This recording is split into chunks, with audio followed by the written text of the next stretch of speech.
The gang war and prison problem in Latin America is without question a complex predicament. But there are glimmers of hope, despite assaults on the authorities and the still raw emotions of victims' loved ones. Laura Carlson is here now to present a solution to calming the crisis in a view of the Americas. For years, El Salvador's governments responded to gang violence by cracking down. Under tougher and tougher laws, gang members were deemed criminals even before they committed crimes. The result? Gang-related violence soared, pushing El Salvador's homicide rate to 69 per 100,000 people, the second highest in the world. The nation's prisons swelled, and gang leaders continued to order hits from behind bars.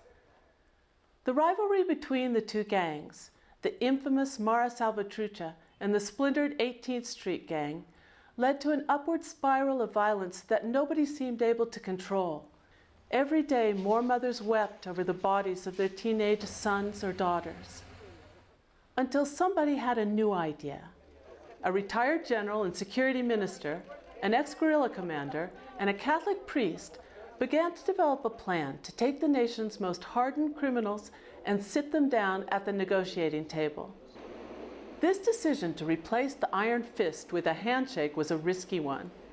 So risky that at first the government denied its involvement in the plan. When the truce was announced on March 9th of this year, many people were skeptical, and some even called it immoral. The basis of the agreement was simple. Jailed gang leaders agreed to put out orders to stop the killings, and the government agreed to transfer 30 of them out of maximum security prisons and into high security prisons, where they had slightly better conditions and more visiting rights. The homicide rate almost immediately dropped.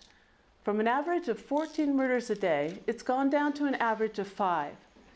That means about 2,000 lives have been saved in the past 8 months of a truce that now could be extended indefinitely. The ongoing talks focus on prevention, reintegration into society, and the root causes of violence, including poverty and unemployment. The Organization of American States is supervising the surrender of arms. The truce for now has ended the gang war. Overall, it seems to be holding among the estimated 62,000 gang members in a country of a little over 6 million. That doesn't mean there haven't been murders. It's not watertight, and the process is fragile. But El Salvador, a society drenched in violence for decades, from civil war to gang war, has shown the power of using nonviolence to confront violence and treating criminal youth as human beings. Their experience should be a lesson for other countries in the region. For Americas Now, I'm Laura Carlson.